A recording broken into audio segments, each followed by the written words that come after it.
வணக்கம் நண்பர்களே. தமிழ் தேசியம், திராவிடம், ஈழ தேசம் என்று மூன்று சொல்லாடல்களை, மூன்று கருத்தியல்களை முன்வைத்து சீமான் தன் தேர்தல் களத்தினை வடிவமைத்துக் கொண்டிருக்கிறார். அண்ணன் சீமானுடைய பெரியார் எதிர்ப்பு என்பது எனக்கு 100க்கு 100 உடன்பாடு உண்டு. பெரியாரை எதிர்க்க வேண்டும் என்பதற்காக மாத்திரமல்ல, ஒரு சித்தாந்தம் ஒரு காலகட்டம் முறையுமே நீட்சிமைத்தன்மை உடையது. நீட்சிமைத்தன்மை என்றால் அதனுடைய டியூரபிலிட்டி, எவ்வளவு காலங்கள் ஒரு சித்தாந்தம் தாக்கு பிடிக்கும், எந்தெந்த தலைமுறைகளை சென்றடையும் போது கால, தொழில்நுட்ப, பருவகால எல்லா மாற்றங்களுக்கும் சித்தாந்தங்களும் உட்படுத்தப்படும், சீர்திருத்தங்களும் உட்படுத்தப்படும். இதில் ஒரு விஷயம், ஒரு சின்ன வார்த்தை வித்தியாசம் இருக்கிறது. என்னவென்றால், சித்தாந்தங்கள் நிலைத்து நிற்கலாம் காலத்திற்கும். இன்றும் பிரெஞ்சு, ஐரோப்பிய சிந்தனையாளர்களுடைய சிந்தனைகள் நமக்குள் எழுந்து இன்னும் அது உயிர்ப்போடு இருக்கிறது. I am thinking therefore I am என்ற தத்துவியலுடைய முதல் தத்துவமாக அறியப்படுகிற I am thinking therefore I M,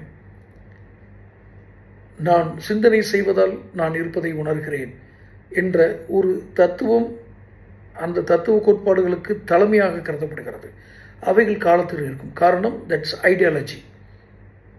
ஆனால் சீர்திருத்தம், இவர் சீர்திருத்தவாதி, தத்துவவாதி அல்ல. யார்? பெரிய ஈவி ராமசாமி ஐயா. நான் பெரியார்னு சொல்கிறேன் ஏன் தவிர்க்கிறேன்னா, அந்த உயர்வு நவிற்சிக்கு, அந்த உயர்ந்த சொல்லாடலுக்கு உரியவராக அவர் எங்கும் பேசவில்லை.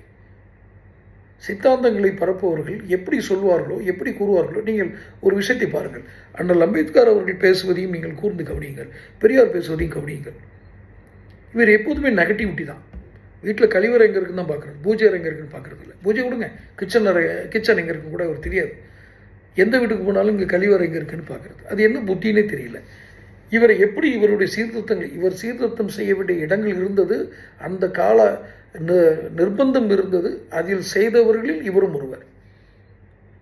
இவரை ஒரு போர்வை போல் ஒரு போர்வையாக பாவித்து இதை கொண்டே மக்களை மூடி இந்த கதகதப்பிலேயே வைத்திருக்க வேண்டும் என்று நினைக்கிறார்கள் இப்போ இருக்கிற சில கட்சிகள்.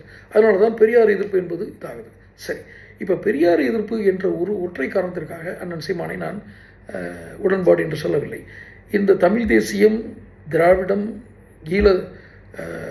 தமிழ் ஈழம், இதில் இருக்கும் ஆபத்து என்னவென்றால், இவர் ஒரு ஜனநாயக இந்திய கூட்டாட்சி தத்துவத்தின் அடிப்படையில் இயங்கக்கூடிய ஜனநாயக நாட்டில் இது போன்ற சித்தாந்தங்களை கொண்டு வந்தால் இன்னும் ஒரு ஆபத்து. பெரியார் கொள்கைகளோட ஆபத்தானவர். எப்படி சொல்றீங்க ஐயா? அவர் என்ன சொல்றாரு? எங்கள் அண்ணன் பிரபாகரன் தமிழ் தேசியம் பேசினார், நீங்கள் பெரியார் வாழ்க என்று சொன்னால் நான் மேதகு பிரபாகரன் வாழ்க அப்படின்னு சொல்லுவேன் சொல்றார் இல்லையா? பிரபாகரனுடைய பாதையை தேர்ந்தெடுக்கிறார்னு என்ன அர்த்தம்? இந்த தேசத்திற்கு, கூட்டாட்சி தத்துவத்திற்கு, இறையாண்மைக்கு அச்சுறுத்தல் என்றளவா அர்த்தம்? தமிழ் தேசியம் உண்மையிலேயே நான் அறிந்த வரை மேதகு பிரபாகரன் அவர்கள், ஏன் நான் மேதகு என்று குறிப்பிடுகிறேன் என்பதை கூறுகிறேன், அவர் எந்த இராணுவத்தை எதிர்த்து போராடினாரோ அந்த இராணுவத்தில் இருந்த உயர் அதிகாரிகள், அந்த யுத்தத்தில் காயமடைந்தவர்கள், அவர்களுக்கு கோபம் இன்னும் அதிகமாக இருக்கும். ஏன்னா சண்டை போட்டு காயப்பட்டவங்க இன்னும் உயிரோடு இருக்கிறவங்க குறிப்பிடுற ஒரு வார்த்தை, அவர் எதிர்த்தரப்பில் இருந்தாலும் சிறந்த போராடி. நல்லா தெரிஞ்சுக்க. அதனால் மேதகு அவருக்கு பொருந்தும். அதுக்கு சொல்கிறேன். இந்த மேதகு பிரபாகரன் தமிழ் தேசியம் என்று பேசி இருப்பதாக எனக்கு தெரியவில்லை. அவர் தமிழ் தேசியம் என்ற ஒரு சொல்லை வைத்துக்கொண்டு பெரிய உரையாற்றியதாக எனக்கு தெரியவில்லை. ஆனால் ஒருவேளை எனக்கு தெரியாமல் இருக்கலாம். தமிழ் தேசியத்தை பேசியிருந்தாலும் அவர் இலங்கையில் இருக்கக்கூடிய அந்த கூட்டாட்சி தத்துவத்திற்குள் இந்த தமிழ் தேசியத்தை எப்படி கொண்டு வரும் என்பதை பற்றி தான் அவர் வாதித்திருப்பார், அல்லது அதற்காகத்தான் அவர் கிளம்பி சென்றிருப்பார். இந்திய கூட்டாட்சியில் தமிழ் தேசியத்தை வலியுறுத்துவதற்காக பிரபாகரன் பேசினாரா? அப்படி பேசியதாக எனக்கு தெரியவில்லை. அப்படி பேசியிருந்தாலும் அது தவறாக முடியும். காரணம், இலங்கையினுடைய ஆட்சியல், இலங்கையினுடைய புவிசார் அரசியல், அங்கு நடக்கிற கட்சிகளினுடைய செயல்பாடு, கள செயல்பாடுகள், அங்கு இருக்கக்கூடிய இனங்கள், அந்த இனங்களுக்கு இடையே இருக்கக்கூடிய ஒற்றுமை அல்லது வேற்றுமை அல்லது மோதல்கள், இந்த சர்க்கிள்கள், இந்த சமூக அமைப்பு, இதில் அவர் ஒரு போராட்ட வடிவத்தை எடுக்கிறார். நீங்கள் சீமானவர்களை பாருங்கள். இந்திய கூட்டாட்சி தத்துவம், தமிழ்நாடு அதில் ஒரு அங்கம். தமிழ் தேசியம் என்றால் நீங்கள் என்ன குறியீடு செய்கிறீர்கள்? என்ன தனி தமிழ்நாடா? உடைச்சு பேச வேண்டியதானே. தனி தமிழ்நாடா? அது சாத்தியமா? தனி தமிழ்நாடு என்பது சாத்தியமான ஒன்றா?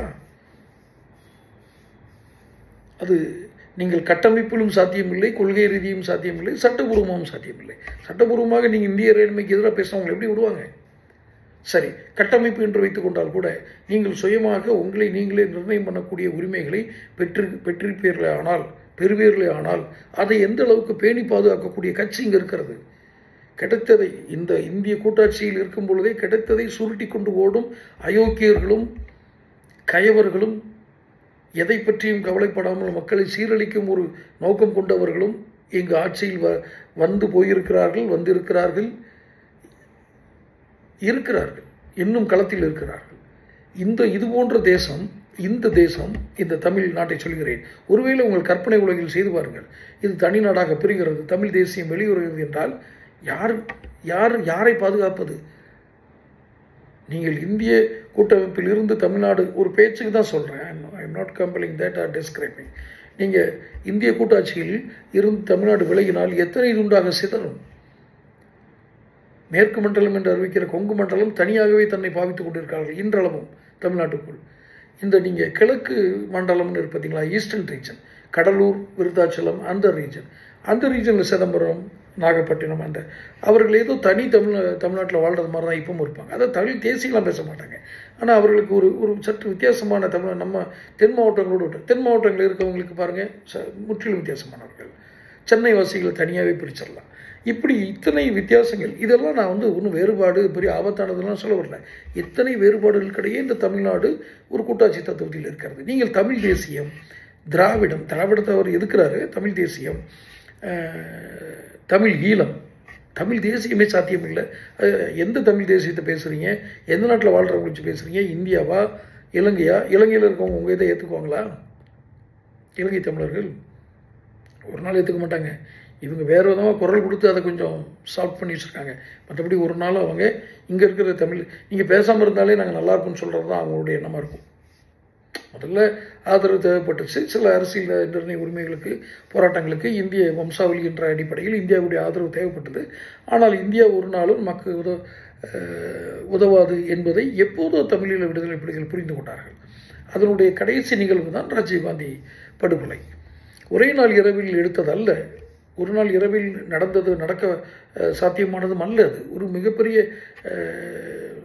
தேசத்தில், அந்த தேசத்தினுடைய உலகின் மிகப்பெரிய ஜனநாயக நாடுகளில் ஒன்றான ஒரு தேசத்தின் பிரதமராக வரக்கூடியவரை நாம் படுகொலை செய்ய வேண்டும் என்று ஒரு இயக்கம் தீர்மானிக்குமே ஆனால் அது ஒரு நாள் இரவில் எடுத்த முடிவாக இருக்குமா?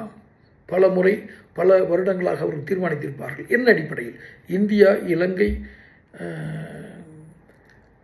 இலங்கை தமிழர்களுக்கு அல்லது விடுதலை புலிகளுக்கு ஒரு நாளும் உதவாது, ஒத்துழைப்பு தராது என்பதை எப்போது அவர்கள் அறிந்திருந்தார்கள்.